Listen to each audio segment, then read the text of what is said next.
औज़ु बिल्लाहि मिनश शैतानिर रजीम बिस्मिल्लाहिर रहमानिर रहीम।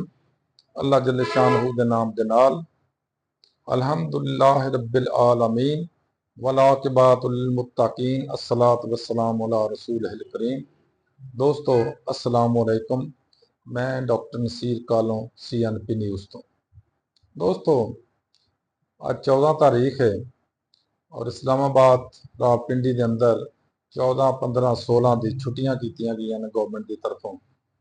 क्यों शंघाई तनजीम का साडे पाकिस्तान के अंदर एक इजलास हो रहा जिदे चीन, रूस और बाकी बहुत सारे छोटे छोटे मुल्क शामिल ने और साडा अजली दुश्मन इंडिया उदा वजीर खारजा भी तशरीफ लिया रहा।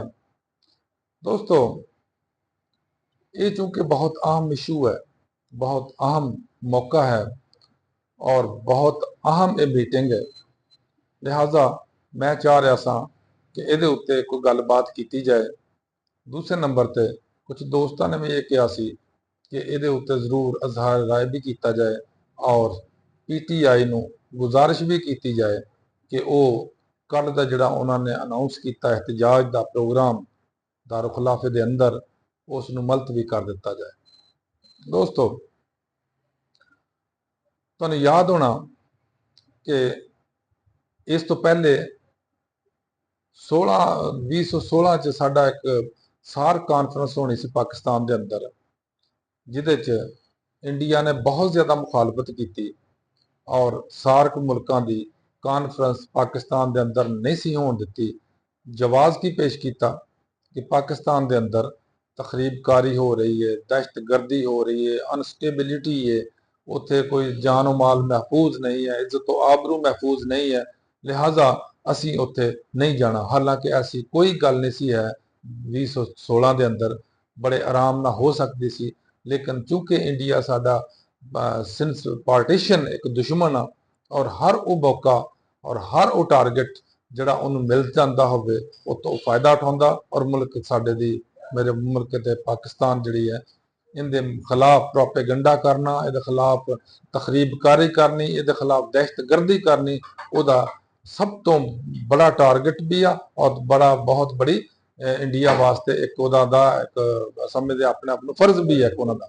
लेकिन गल आके इत्थे मुकदी है कि इंडिया का दुश्मन होना तो एक समझने वाली गल है, लेकिन इस गल की सानू समझ नहीं आती कि साडे अपने लोगों च, साडे अपने सियासतदानों च, साडे अपने पाकिस्तानियों के अंदर एका क्यों नहीं है, यकजहती क्यों नहीं है और क्यों एक दूसरे के नाल एक कुत्ते का वैर है जिहदे तो जिहदी वजह तो पाकिस्तान की बहुत सारे दुनिया दे विच बहुत सारी बदनामी भी होंदी है और लोगों के टारगेट भी असी बनने।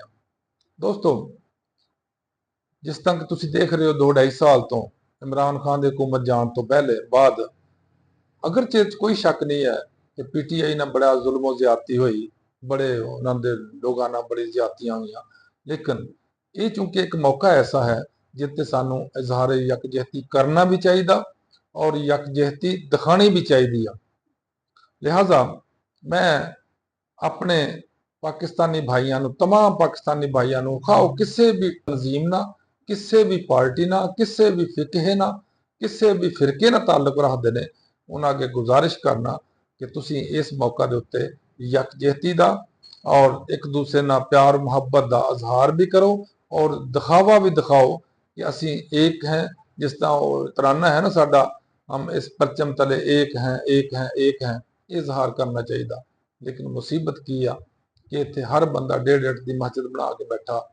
इस मेरे मुल्क के अंदर कोई मतलब अजीबो गरीब खिचड़ी बनी हुई आ, कोई किसी की मनता नहीं है, कोई किसी का इज्जतो वकार का ख्याल नहीं रखता, कोई किसी की इज्जतो आबरू का हिफाजत नहीं करता, ना करते ने जड़े साडे हैं ने लोग, उन्होंने भी सोचना चाहिए, ये अदारियां भी सोचना चाहिए, ये गौरमेंट नूं भी सोचना चाहिए कि इस मौके के उत्ते सानू इकट्ठे होने की जरूरत आ। और मैं समझना, पता नहीं हुण मैं किस हद तक सही है या गलत हाँ, कि ये जो कजिया चलिया आवे या जो तजाद या एहतजाज का मामला आ रहे हैं, इस PTI का कसूर है या नहीं है, लेकिन साडी गवर्नमेंट का 100% कसूर आ क्योंकि ये सियासी मसला सी, सियासी तजाद सी, सियासी इशू सी और इनू सियासत नाल ही हल करना चाहिए सी।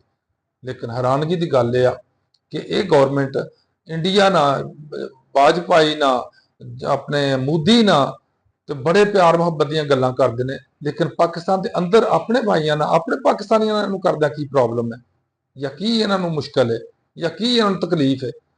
इंडिया दे नाल ते हर तरह दे तजारती तलकात भी चलते, सफारती तलकात भी चाहते हैं, हर तरह के तलकात बनाने चाहते हैं, लेकिन अपने मुल्क के अंदर तलकात क्यों नहीं इस्तेमाल करना चाहते? सिर्फ सियासी अपोजिशन की वजह तो, सियासी अनाद की वजह तो, सियासी मुखालफत की वजह तो। ये बिल्कुल नहीं होंदा, किसी भी मुल्क च इस तरह नहीं होंदा। तुसीं ईवन इंडिया देख लो, उत्थे मरकज किसी सूबे की किसी पार्टी की हुकूमत आ, सूबे च किसी पार्टी की हुकूमत आ, कोई तजाद नहीं, कोई झगड़ा नहीं, कोई लड़ाई नहीं, कोई इन्हां च मुखासमत नहीं है, हमेशा मुआफकत होंदी है उन्हां च। क्यों? क्योंकि उन्हां दे मुल्की मामलात जिस वे आउंदे ने, जिस वे उन्हां दे इजतमाही मामलात आउंदे ने, जिस वे पब्लिक के मामलात आउंदे ने, वो सारे एक ने। लेकिन साडे मुसीबत की आ, साडे मसला यह आ कि इत्थे हर एक ने 1.5 की मस्जिद बनाई है। गौरमेंट कहती है मेरे को डंडा तो मेरे, मैं सब तो चंगा, मैं जो चाहवा मैं वो कर जा, लेकिन हकीकत यह है कि इस तरह होंदा नहीं है। गौरमेंट देखो ना, गौरमेंट हुकूमत किहदे ते कर रही है? पब्लिक ते, लोगों ते। अगर लोग ही गालां कढदे होण गौरमेंट नूं, लोग ही ताने दिंदे होण गौरमेंट नूं, लोग ही मुखालफत करदे होण गौरमेंट दी, ते की वो हुक्मरानी आ? उस हुक्मरानी दा लैवल की आ? लिहाजा ये सब तो बड़ी जिम्मेदारी, प्राइम जी रिस्पॉन्सिबिलिटी आ या जिम्मेदारी आ या ड्यूटी है, वो तो गौरमेंट की बनती आ कि हर लिहाज ना अपने PTI वाले तहफात ने उन्हें दूर करे। किन्ने तहफात की मुश्किलात च उन्होंने एको ही तो मुतालबा कि जनाब सानू साडे सरबराह नाल मुलाकात का मौका दे दो। इस की मुश्किल आ? मुलाकात कराउण की हर्ज आ?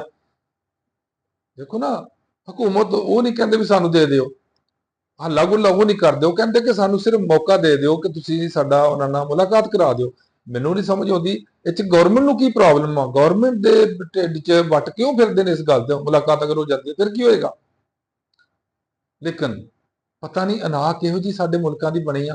उंज हर एक को मंगते फिरदे ने जाके, छोटे छोटे मुल्कां तो जाके तरले करदे, कासा कासा लैके फिरदे, अपने मुल्क दे अंदर शहनशाह बन के फिरदे ने। क्यों? इस वास्ते कि असीं अपना जिहड़ी अनाह आ ना उहनूं गिरवी रखिया होवे, किन्हां को? गैरां को। और जिहड़े बंदे ने या जिहड़ी हुकूमतां ने या जिहड़े पार्टियां ने अपने अनाह गिरवी रखी है ना दूसरे मुल्कां, दूसरे कौमां को, वो कदी बहादुर नहीं हुंदे। वो जुल्म करनगे, ज्यादतियां करनगे ते अपने नहीं कर सकदे हुंदे ने, क्योंकि कोई तो उन्हां ते काबू नहीं आउंदा, कोई तो उन्हां नूं करवाउंदा नहीं, कोई तो इन्हां नूं लक तां लकीरां कढाउंदे आ। लिहाजा मेरी एक गुजारिश है तमाम पाकिस्तानियां आगे, तमाम पार्टियां अगे, तमाम अदारे आगे कि खुदा दा ना आ जाए, पाकिस्तान मेरा भी उन्ना ही मुल्क आ जिन्ना तुहाडा सब दा मुल्क है। पाकिस्तान नाल मैनूं उन्नी ही मुहब्बत है जिन्नी तुहानूं सारिआं नूं आ। पाकिस्तान दी इज्जतो आबरू वकार और इहदा एहतराम जिहड़ा सानूं सारिआं नूं इक्को जिहा होना चाहिदा, ताकि कोई सानूं उंगली ना उठाए साडे उत्ते। पाकिस्तान दे मुतलक जो लोगों ने राय बनाई आ कि वो असीं ना साबित करिए कि वाकई वो इस तरह ही आ, असूं इतिहाद और अखुवत का मुजाहरा भी करिए और नजर भी आवे। लेकिन प्राइम जिम्मेदारी किहदी आ? हुकूमत की। हुकूमत ही फर्स्ट स्टैप ले, हुकूमत ही अगर मुतालबा है उन्होंने, और ये बहुत बड़ा मुतालबा कोई नहीं है। मैनू तो हैरानगी हुंदी है सुन के कि सिर्फ एक उन्होंने मुतालबा कि साडी मुलाकात कराई जाए, तो गौरमेंट नूं की प्रॉब्लम है मुलाकात कराउण च? अल्लाह हाफिज़, अस्सलाम वालेकुम।